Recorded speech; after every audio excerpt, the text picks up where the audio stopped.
Okay.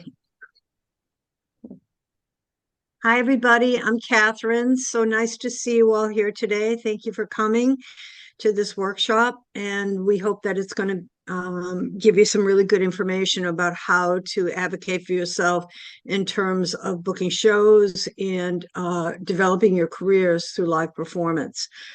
I am a musician. Eamon is a musician. Matt is a musician. This book was written from the perspective of being a musician and to talk about the realities of today's music business. So the course is organized in 6 modules, and it goes in a step-by-step manner to help you master certain facts and the lexicon to be able to, by the time you get to the end of the course, hopefully be able to make a strategic plan for yourself. And this is something I talk about a lot in the book, and in general to musicians. It's really important to have a plan. If you don't have a plan, you can always change the plan, but if you don't have a plan, you're not going to be able to see that you're moving towards the goals that you want to have. So the first part of the book, and we're going to go fairly quickly here because we have such a short amount of time, and we also want to give you time to ask questions. So I'll just say up front, it's a lot of material, so it may sound a little overwhelming, but we'll do our best. So the first part of the book is to encourage musicians to figure out, where are you? Are you just getting out of school? Are you in school? Are you a mid-level artist who has been out and playing, but you're just not sure how to move to the next level? So it's really important to do. The first part is about evaluation. What are the accomplishments you've had so far? Did you study with a very notable teacher? Have you done recitals? Have you played gigs? Where have you played? Those kinds of things are really important.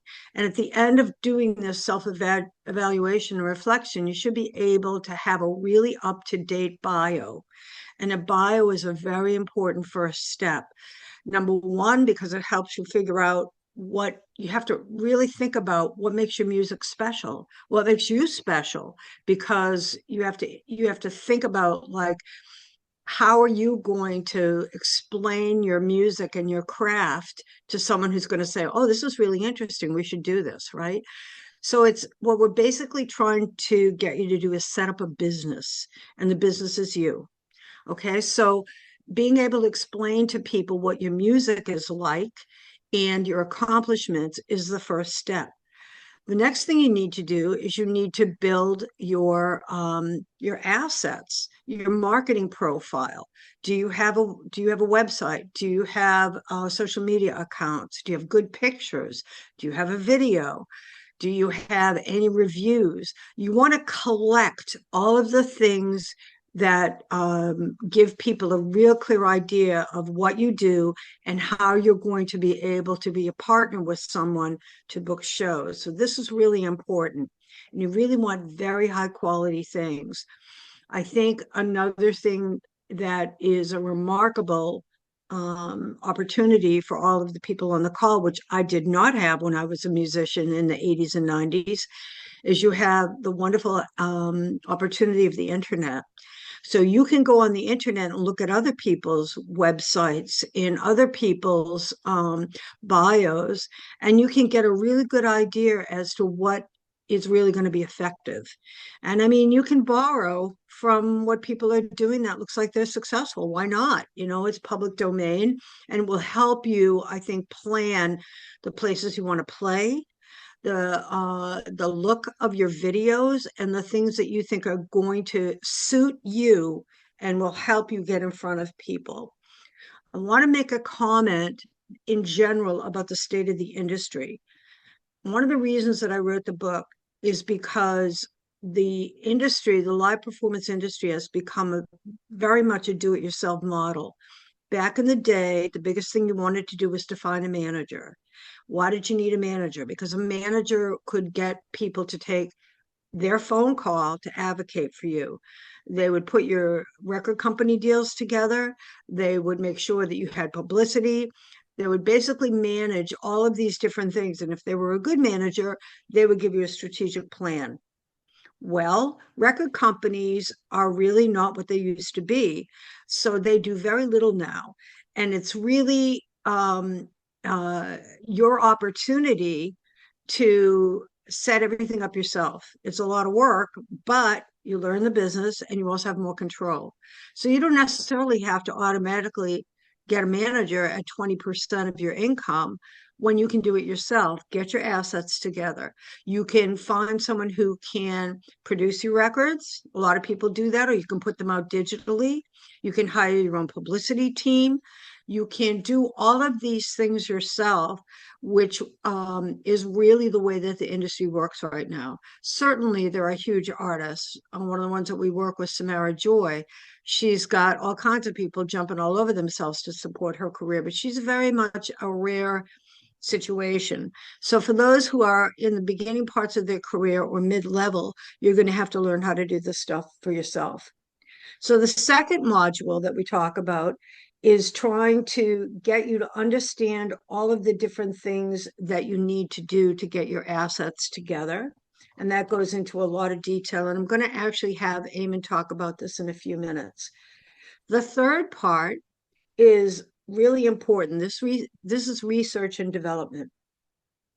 You want to, if you have done some performances, one of the things you want to create for yourself is a tour history. And a tour history, you will be surprised at how many people who have been musicians for 30 years don't have a tour history. Well, if you want to understand where you want to go and you want to create your version of what success is, you need to understand what have you done. I touched on this when I was talking about creating a bio, but now we're going to drill down to we have spreadsheets in the book that tell you how to record every gig that you ever play. This way, you'll understand not only where you played, but how many tickets you sold, what your ticket prices were, when you played there, where you played. So when you're trying to plan, you can say, oh, well, I sold 400 tickets in Manchester, UK. So that's a market I want to return to. And then maybe I want to look for another market that I can take a train to or take or drive to that would help expand my reach regionally. So I really encourage you to look at where you have a strong audience, and instead of thinking, well, I want to tour Europe. Europe is not a thing. Europe is made up of a lot of different countries, and every country is different. I often give the example of you can be really, really popular in France, but you might not be able to get a gig in Belgium. Why not? Because they're completely different markets. So I really recommend that when you look at a large continent like Europe, it can be really overwhelming.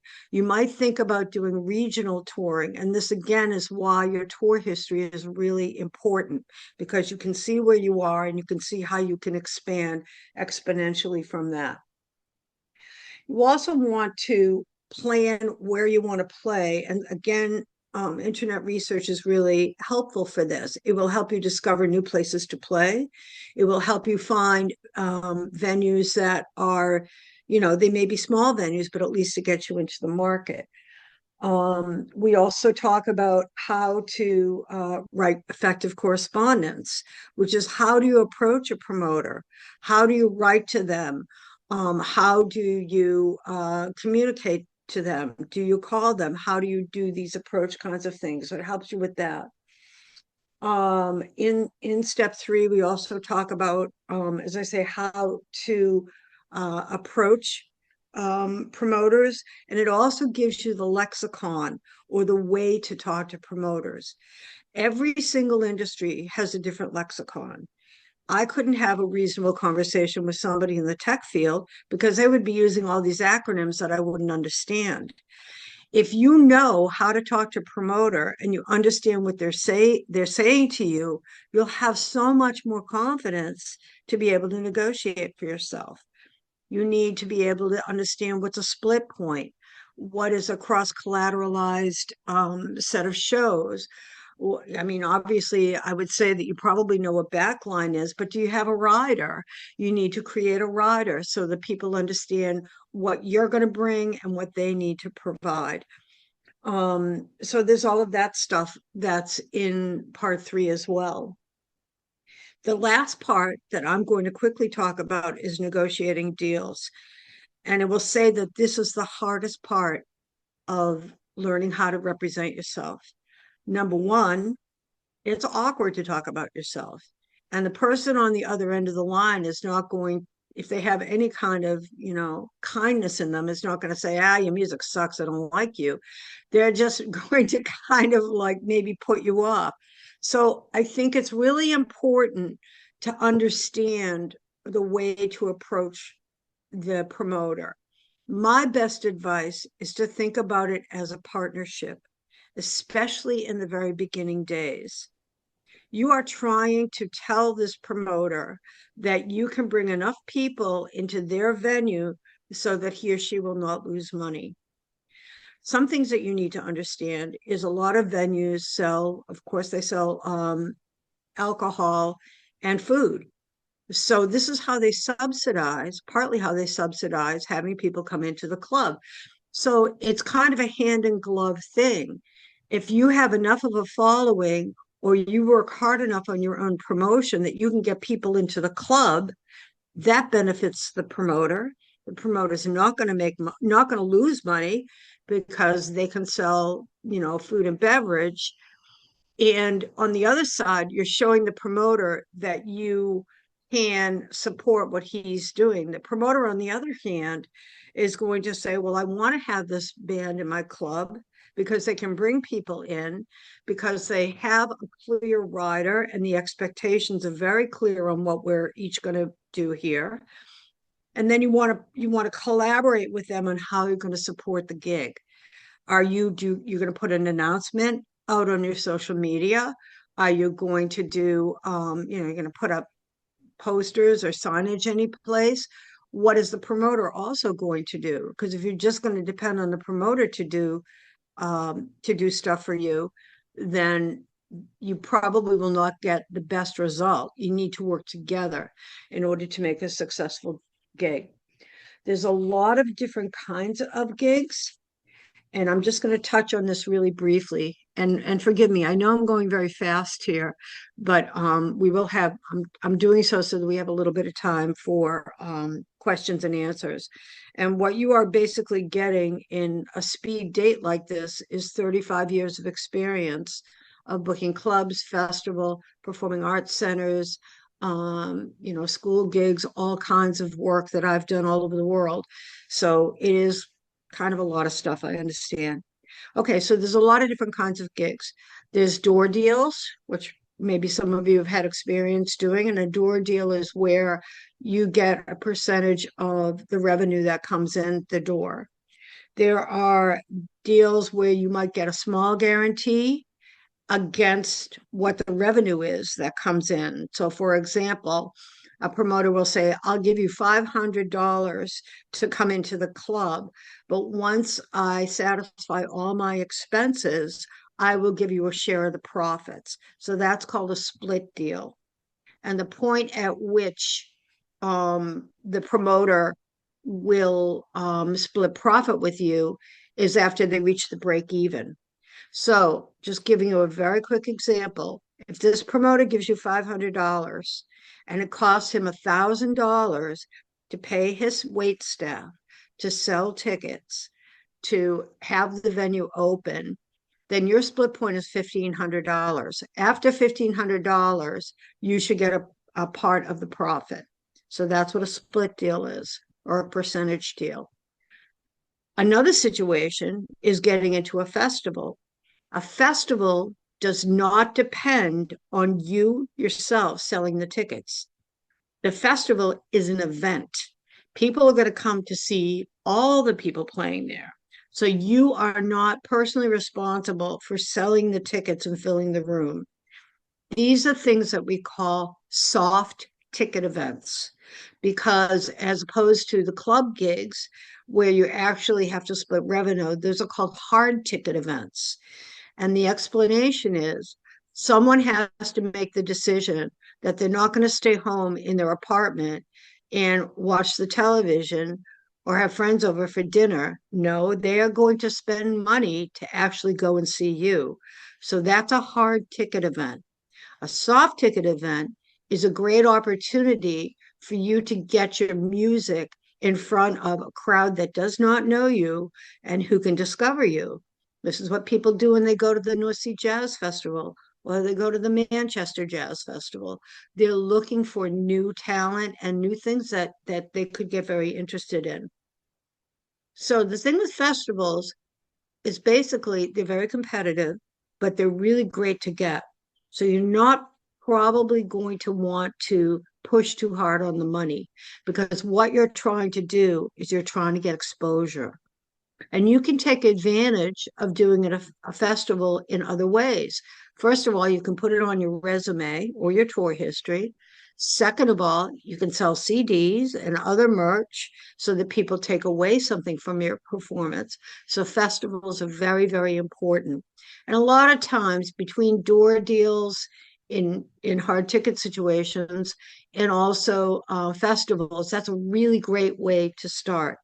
So coming back to planning your career and making a strategy, I would do my best to try to incorporate festivals into your playbook and to try to say, okay, my aspiration is that next year I'm going to be at, um, the London Jazz Festival. Maybe it's just in a small club, maybe it's at the Vortex or something, but you want to be part of the London Jazz Festival. Well, how are you going to get to the London Jazz Festival? You're going to do that by starting to do appearances in London where you can start to get the word out about your music, and you're going to work on your social media so that the London Jazz Festival 9 or 10 months from now is going to say, wow, these people have already been working in the London market, and it would be great to have them on the festival. So there's that. The other thing I was going to talk about is that there's a difference between playing in a club and playing in a theater. Why is that so much different? It's still the ticket prices and it's still the capacity, all these things. A lot of times, the theaters may sell alcohol before or during intermission, but they don't sell food and beverage. So they don't have that additional revenue coming in. They also may be, it's more expensive. They may not have all of the backline. They may not have a drum set, for example. They may not have sound and lights, or they might have lights, but they may not have monitors and things like that because maybe they're also used for comedy and they're also used for theater, for plays and things like that. So it's much more expensive to have a show in a theater than it is in a club because the expenses are so much more. Why does this matter? It matters because once you've done your club show, your festival show, and now you feel like, oh, I can sell out Queen Elizabeth Hall in London, which is, 900 seats or 700 seats, I think it is. You have to be able to have an audience that's willing to pay high enough ticket to break even for the promoter to break even. So you see that it's a progression. You're going from maybe your first gig, you play at, I don't know, I'll just say the Vortex. I'm trying to come up with UK gigs so you guys understand what can kind of understand what I'm talking about in terms of venues. Maybe you play at the Vortex the first time and you charge £15 for your ticket. And then the second time you play at the Vortex, you sell more tickets. The third time you play at the Vortex, you sell it out. So now you're ready to go and say, can I get into Ronnie Scott's? Can I get into Dingwall's? Can I get into Jazz Cafe on a co-bill with someone? So you're trying to, as you build your market or your audience, you're trying to expand the places that you play so that it should get easier. You're not having to go and play door deals for the rest of your life. You're starting to get to the point where you can build your career. And this is really important. So yeah, that's in 15 short minutes. I've just gone through three parts of the course. I want to give Eamon and Matt a few minutes to talk about marketing and promotion, and then I can say a few things about contracts and riders. Before I do that, that's a lot of information. Does anybody have any quick questions for me?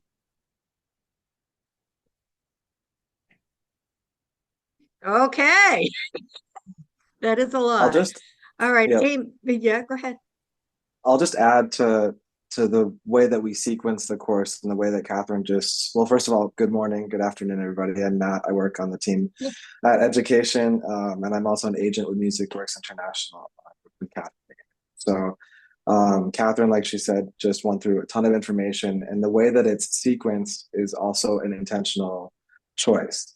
Basically, the first three sections of the course we're thinking about as preparation, so that when you go out into the field, you have all your assets, you have all your materials ready to go, essentially, because you never know when opportunity is going to strike.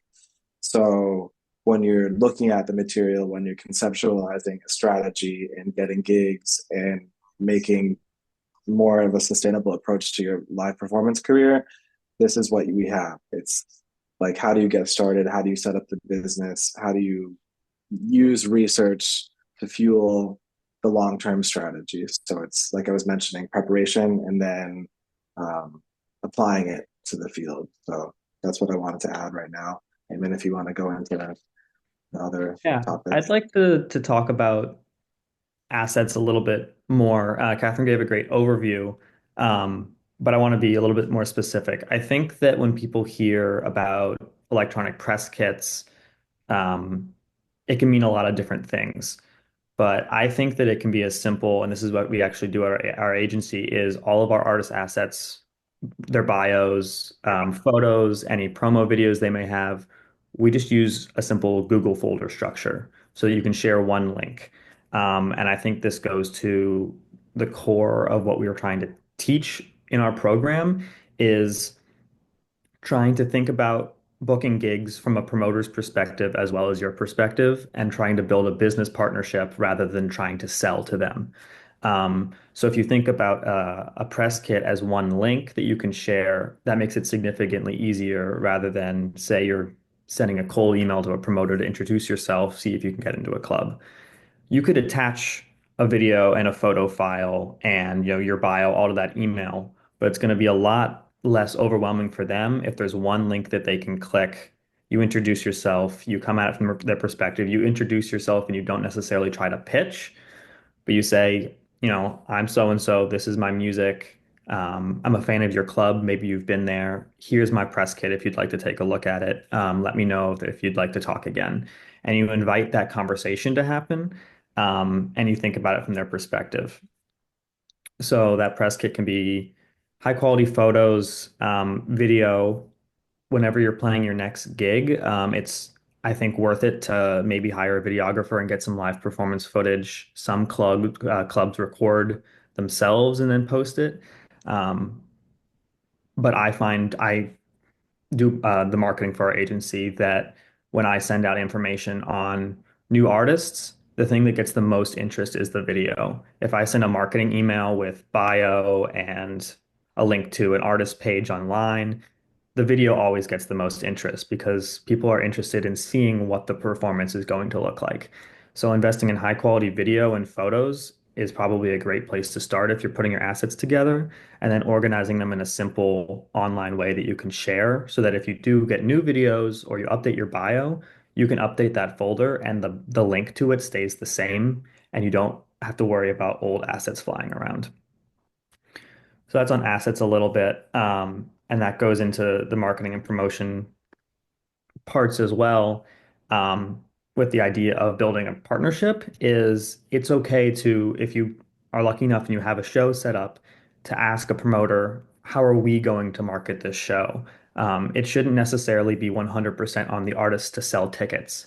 It is their presence and their fan base that are going to bring people in, but it should be a shared experience. Can you get a social media post on the club site that's collaborative with yours so that you get a little bit more interest?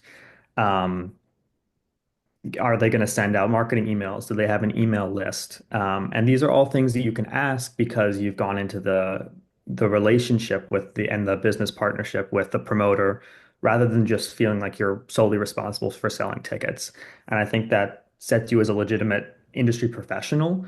Um, and when you build that relationship, and it also sets you up for a more sustainable, longer term career because industry pros do talk to each other. And if you are you know, go into a partnership with someone and you're professional about it and you know what you're talking about, then they might talk to other club promoters and you start to have word of mouth and you get known a little bit more. And I think that sets you up a little bit better.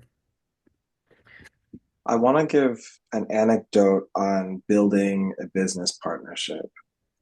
And something that we speak about is, I mean, it's really a long-term game, as I'm sure most of you know, is like you plant seeds right now, and those seeds can flourish in a year, 2 years, 3 years, or sooner, ideally, right? But it is a long-term game. So when I think about developing a business partnership in sustainability, it's reminding me of a promoter that I work with in Argentina quite a bit, and how I first found this person through research and development. Basically, what I did when I was starting out as an agent for South America in this region, was I literally Googled, I chat GPT'd, I did all this stuff. I was like, where is Cecile McLaurin-Salvant playing in South America? Where is Phil LeBlanc, jazz musician, playing that are similar to the artists that we represent? And I found a whole list of places and then ended up getting in contact with them.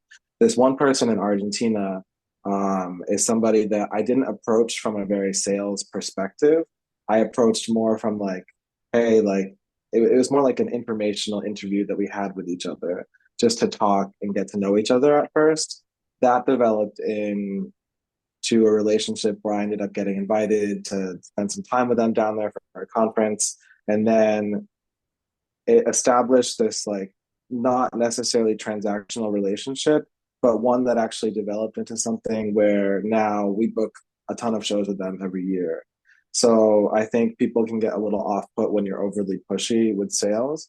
But if you really play that long game and speak to people on a more humane partnership way of relating, it can lead to a lot of consistent business in the future, which is what I'm seeing. So I just wanted to add that it's specifically with this promoter, it reminded me of what we're talking about here. And then as we go into research and development, as I was saying earlier, there's so much information on the internet. There's so many tour posters on Instagram from people that might be similar to where you guys are in your careers.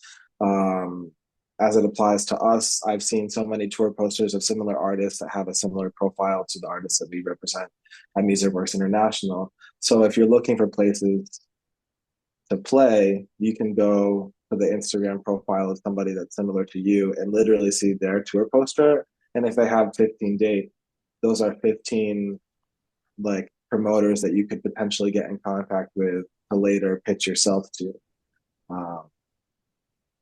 And I And think then it's also worthwhile yeah, doing that sort of homework on a venue before you approach a promoter so that you know what they've been putting on recently, and you can see where maybe your music and your pitch fits into that. And you can use that as part of your introduction to someone and say, I saw such and such an artist was played there recently. I'm a fan of theirs, and I think my music would be similar.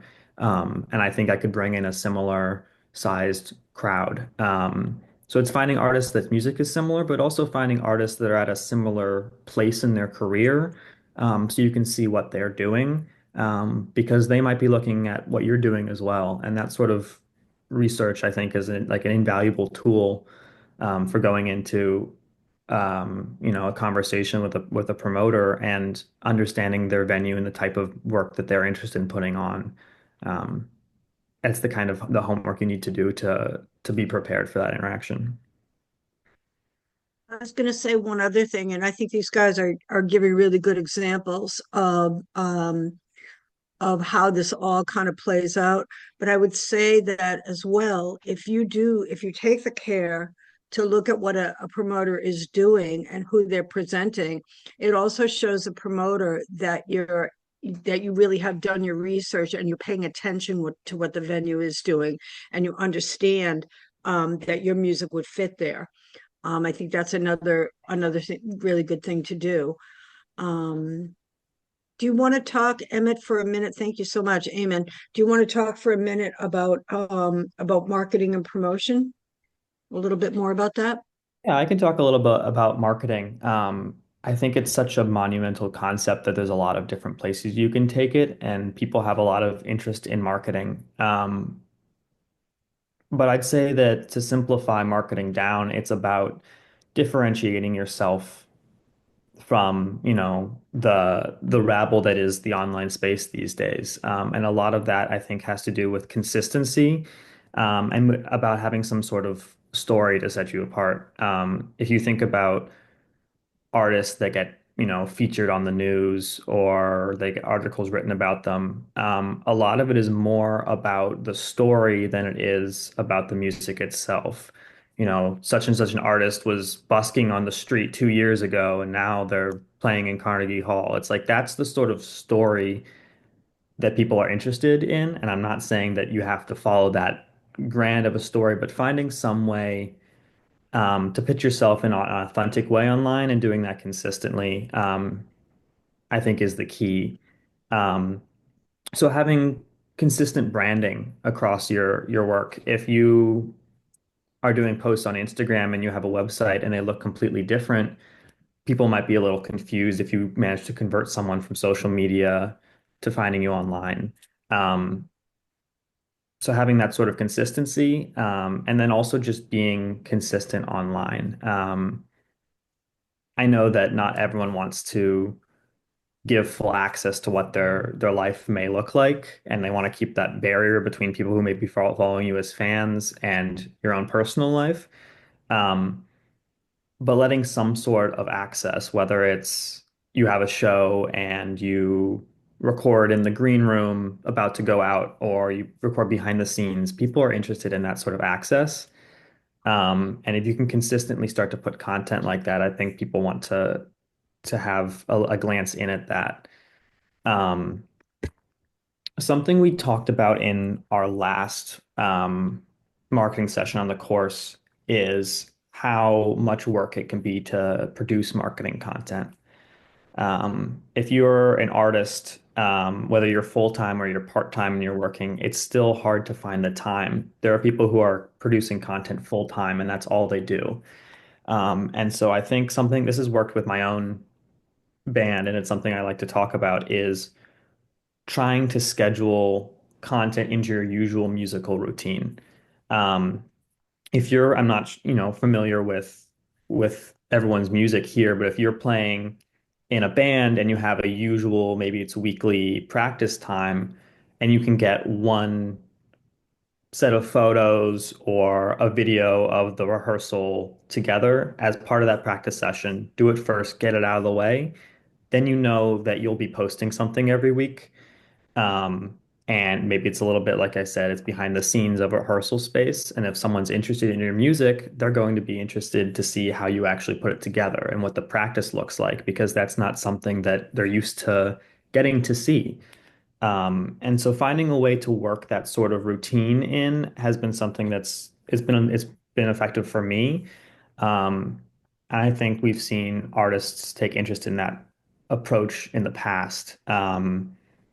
Because it becomes less of a big chore to, oh, I have to think of some sort of video I can record for social media. That's a lot more daunting, especially if you're not, a big social media content person. But if you can take some photos or a quick video as part of your usual musical routine, then you'll have a more consistent kind of content flow. Um, the other thing we talk about is I think that getting some sort of email or social media list is still worthwhile. Everyone assumes that social media is kind of the forefront of marketing, but everyone still checks their email almost every day. And something that we've done in the past, both with artists and I've done myself, is maybe you at a merch table, you get stickers or something small and you give a free sticker for an email list addition or for a social media follow. That's an investment in your marketing. Um, whatever that item may have cost, you're investing that and you're giving it away for free, so that someone follows you and they stick around. And you don't need to be blasting an email list all the time. But the thing about a list like that is that it shows that these people have made an active step to knowing what you're doing. I think even a social media follow is a little bit passive. We all kind of do it with a lot of people, but if someone signs up for an email list, they are actively invested in what you're going to say. And so it's worth using that to announce shows, to talk about future projects. Maybe you give exclusive like a pre-release, to a new project that is not out publicly yet. You get feedback from people and you grow a kind of a sense of community there, sharing your artistic process with people. And I think people really value that sense of community and that insight. So all of those things are marketing. Marketing isn't just, putting an ad on social media, which can be effective in some cases.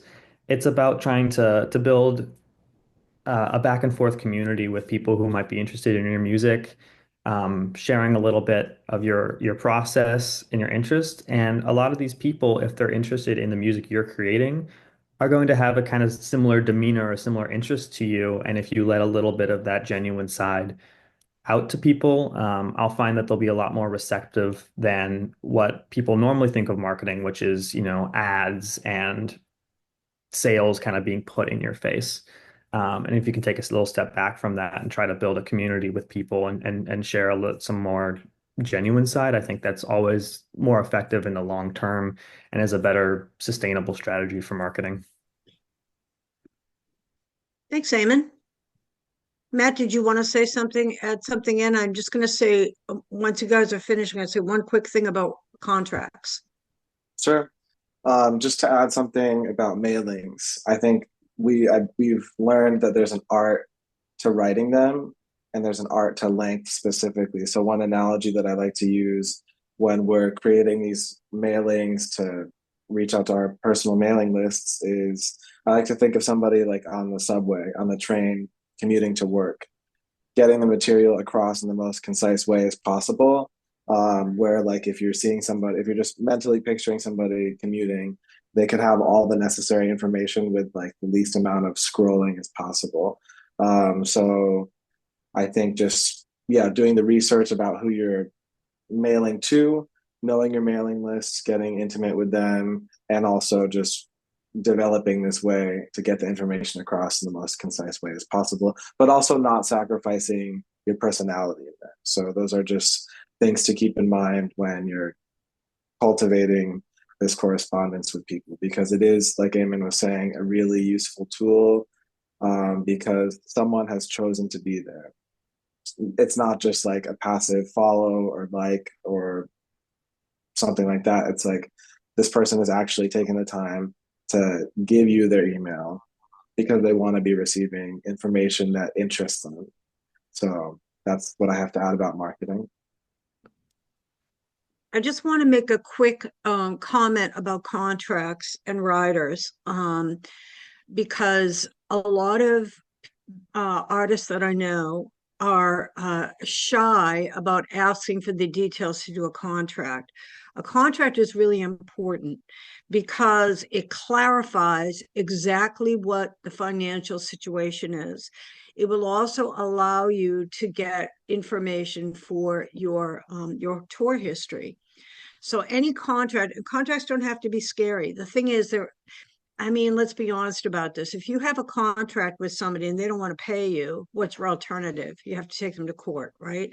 So it isn't a bulletproof solution, but it does bring up the level of professionalism, and having everything written down makes things very, very clear, and it really avoids a lot of misunderstandings. So we have contract templates in the course. We also have templates for riders. So a rider is part of the contract, and that's where it talks about things like how you're going to be advertised, the billing, How many comp tickets are you going to require? Are you going to have, you have to, generally what happens if something happens and there's like a bad storm and the gig gets canceled, what's the situation in which you would either get paid or you would reschedule the gig? It has a lot of interesting information and helpful information that really states things very clearly. A rider is all the technical stuff you need. Now, if you're just starting out and you're just going to be doing local gigs, then of course, all you have to do is say, well, I'm going to bring a drum kit and a bass amp, and that's all we need. We'll bring our keyboards as well. But if you're going to need an acoustic piano, if you're not going to be able to bring a drum kit because you're traveling and it's not going to be possible to do that, all that stuff is stated in the rider, which is attached to the contract. Now, the contract needs to have some really very clear points. Who is the contract between? It's between you and the promoter. Where's the show going to take, or what's the date? Where's the show going to take place? You need the name and the address of the venue. What's the capacity of the venue? So you can put that on your contract. What's the ticket price? You should know what your ticket price is, because this helps you understand if you're playing in a 300 seat venue and you have a $10 ticket price, why is the promoter only going to give you $500 or 500 pounds because he's got a gross potential of 3,000? The gross potential is the cost of the tickets against the capacity. Very simple. So you should have that information. How long are you supposed to play? Is there somebody else on the bill? How are you going to get paid? Are they going to give you cash the day of show? Are they going to send a deposit? How are you going to handle merchandise? What's the percentage that the venue might take? Or do you get to keep all your merchandise information? When is the contract due? And you should have a place where you both sign it. So when you have this really clearly laid out, not only does it make you look more professional, it also will save you a lot of confusion with the promoter. Because if you don't have this in writing with a signed, fully executed agreement between you and the promoter, then there's a possibility that, no, I didn't say I was going to give you, 100% of your merch. I said that the club takes 20%. You have everything in writing, and you can say, without getting into a personal battle, you can say, no, this was our business agreement, and this is what it is. So I guess the point is not to be afraid of contracts. They can be very simple, but you need some kind of a written document that everyone signs so everything is very clear. And I think the contracts we have in the course are very, very simple. So I think we should probably open it up for questions and see how we can answer any of your questions. The course is available online. We also have books that you can order if you like. It's in a few different languages. Probably most of you will want English, but we do have it in Spanish, and a soon to be released version in French. I think we should emphasize again that the course is really organized in step-by-step ways. And I think the biggest piece of advice I can give to you before I talk any more about this topic is that whatever you do is a step forward. Don't get overwhelmed by all of the things you need to do. Focus on one thing at a time, and then you'll find that you are actually getting toward your goals. When you try to do everything at once, it's just so overwhelming that it's really hard to get anything done. So if you can actually book a show and start to build your tour career or build your fan base, even if it's just in the greater, London area, that's a victory. So give yourself some credit for whatever it is that you're doing, because I'll tell you, we do these podcasts and webinars often. And the information is there. It's really just up to you to take advantage of it and use it how you see best. So put a link in the chat also to our website, which goes into more detail about our guided courses, about the book, about the online course. So feel free to visit us there. Our contact information is also on that website. So please be in touch. I wanted to ask, if it's possible, I was interested in the tour history. Could you talk little bit more about this? And it's not something I came across before. So I Yeah, wanted to it's super understand. easy. Um, Eamon, can you put that up on the screen so people can actually see what it looks like? Yes, it might take me a second to find it. I don't have it open right now. Well, actually, I might have a I'll Yeah, screenshot. I can discuss while you're doing that. So the tour history is very simple. It's just an Excel sheet, but it has the date that you played, the name of the venue, the city and the country. There we go. Just a Okay. screenshot of Um, the spreadsheet from our presentation, but so yeah, so it has that. And then it also has the billing, like if it was a special project, Sam Smith with, you know, Jody Watley or something like that, as opposed to Sam Smith Quartet. You want to know what project you brought, the fee you got paid, the capacity, the ticket prices, how many tickets you actually sold. And that's really important to know that, because that's the leverage you have to go back to a promoter and say, we sold 40 tickets last time. We want to raise the ticket price a little bit because we think now we can get 60 people in there. If you have information in black and white here, then if the promoter says, oh, now we only sold 20 tickets that night, you have the information yourself where you can say, oh, I know you do a lot of shows, but this is what I have in my records from the show. So it's really important to do that. And it also is a really good way to see where you've played. Oh, I've never played in Belgium. I've never played in, Sweden. Maybe I should look into those kinds of places. So it really does give you a good record of what you've done. Have I answered your question, Simone? Yeah, I think so. Yeah, yeah. Imagine you would put a limit on the history you go back.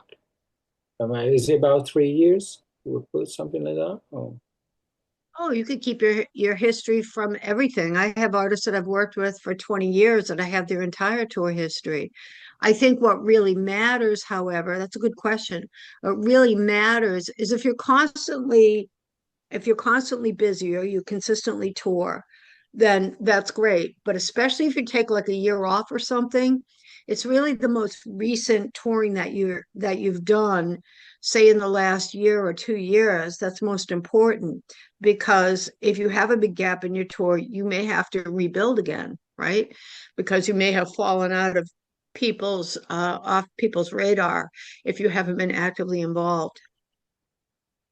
I'd like to You can emphasize that. also, oh, sorry, you can also look at this as data, essentially. I mean, if let's say down the line, someone tries to underpay you, this is data that you use and you can leverage. Like, no, actually, last time I played at Ronnie Scott's, I sold out. So that means that you made X amount of money and that you can actually afford to pay me since I'm going to almost definitely be bringing in a lot of people to the club. So it's just important to have this history so that you can use it to your advantage when the time comes. Yes, I was going to say something similar. This is less a resource that you would be sending with your materials to a promoter, and it's more for your own records.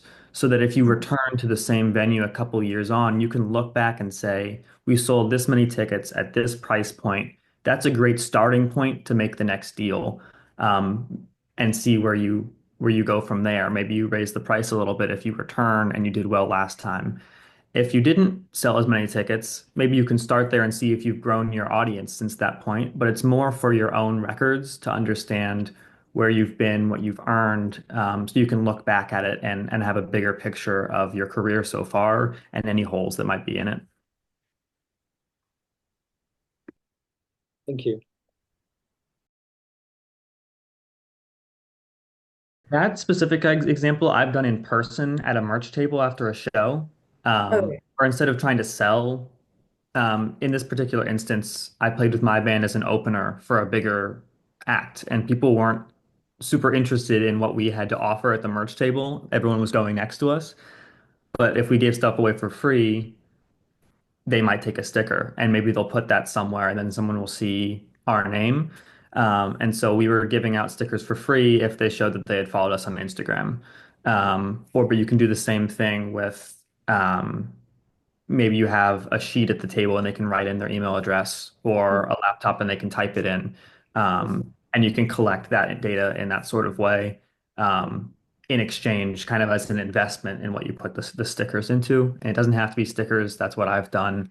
Um, but that sort of marketing, I think, is effective if you're playing with someone who has a bigger draw and people are there to see that artist, to try to get as much out of that experience and out of that audience that was there as possible while they just saw you and maybe they liked what they saw. okay.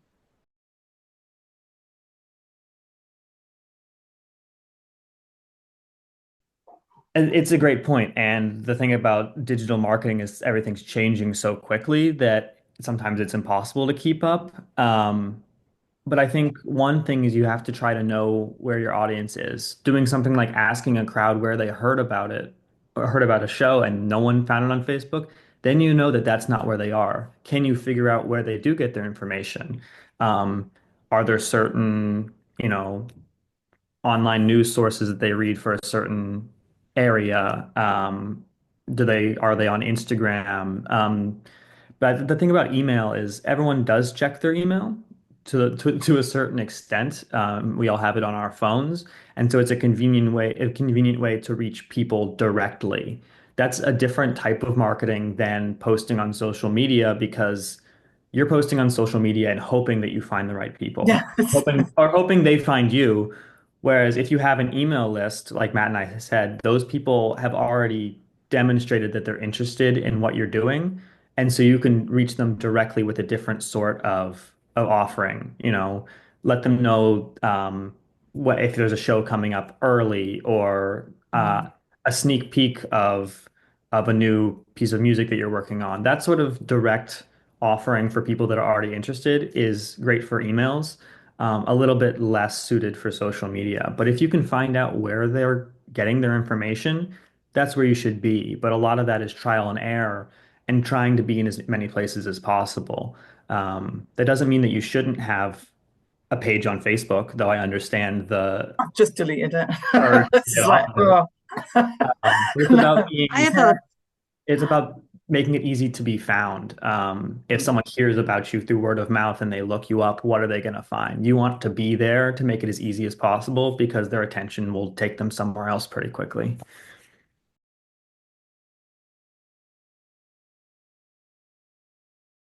two things real quickly. One is that if you have the ability to go to Jazz Ahead in Bremen, that is the meeting of the entire jazz community that happens every April. And there's a big trade fair, and you can walk around and you can talk to record companies, you can talk to promoters, you can talk to a lot of different people in the jazz industry. That's one thing.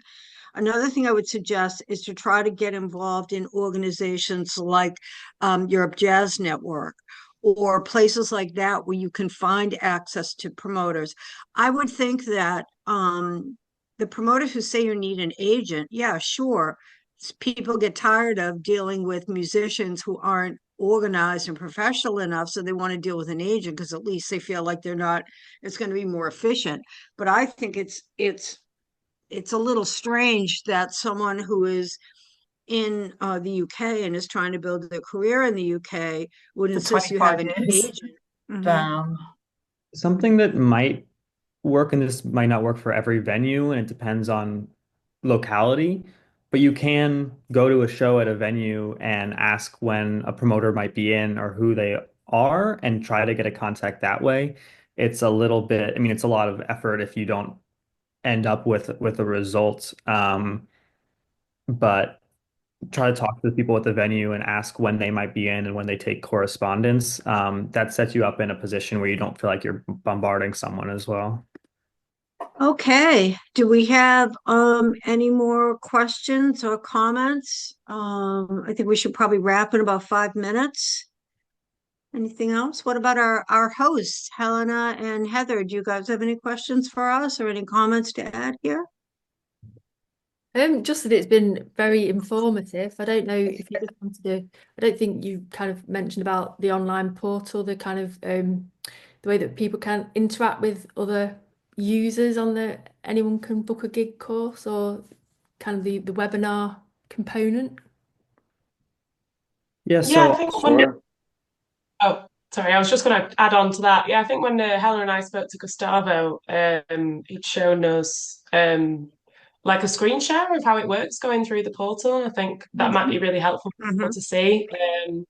Like Helena said, just kind of think the way it's presented online is really great. I think that'd be interesting for people to see if they were interested.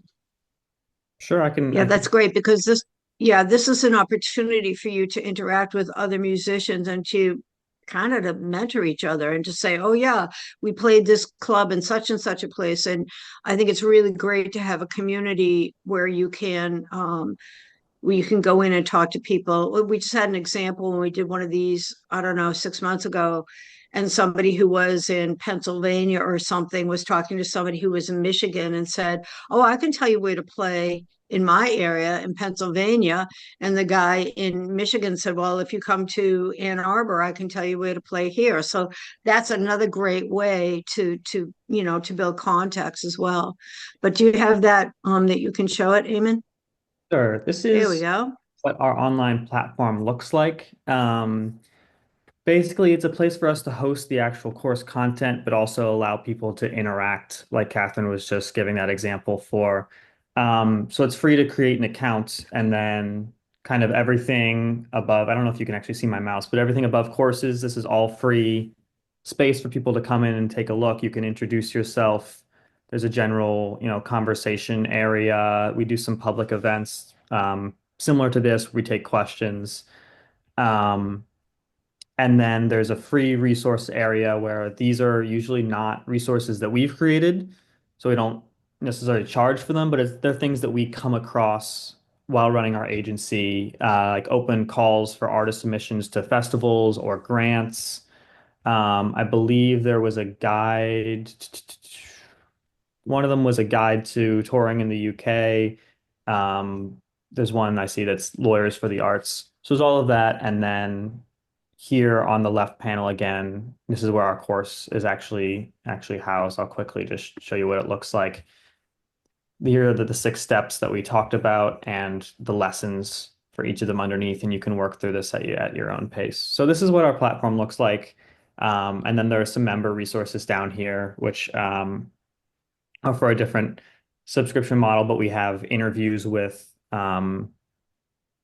industry professionals. We've done about 4 or 5 so far, where me and Matt have gotten on a call with a manager for one of our artists that we know, or a tour manager, or a publicist. And we just asked them about how they got to where they are in the industry, what it's like doing that part of their job, advice they have for artists or for people who might be interested in going into the industry on the business side as a manager or a publicist, etc. And we've interviewed them. So those are available for the members. And then also those pros are available to book kind of one-on-one sessions with. If you're a member, you can pay to access the time of these professionals and get customized feedback from an actual established manager or agent or publicist, etc. So this is what our platform looks like, if that's helpful for people to sort of visualize. And the benefit for the Meet the Pros offering that we have is that you can schedule directly with these people as opposed to sending them an email that potentially could be not responded to. It's giving you basically direct access. Obviously, you have to pay, but you're getting direct access to be able to schedule a calendar time with these people, managers, publicists, tour managers, booking agents, to have consultancy with them. Yeah. Record producers. Yeah. Record producers. Lots. Yeah, maybe we'll see you on a free event there. Our book is available on most online retailers. If you're interested, it's on Amazon and other, I think Barnes and Nobles, wherever you might find it, as well. And there are some links for that on our website. But thank you so much for being here. No, Yeah, thank you, everybody. So I know Matt put a link to the website in the chat, and also it's on the Jazz North social posts about that you must have seen to sign up for the event. So thank you so much to Katherine, Eamon and Matt. I think it's been a really fantastic workshop, and yeah, hope to see you again at some of our future events. Thank you so much for Thank you coming. so much. We appreciate it. Thanks so much, everybody. Care, Much everyone. appreciated. Thank you.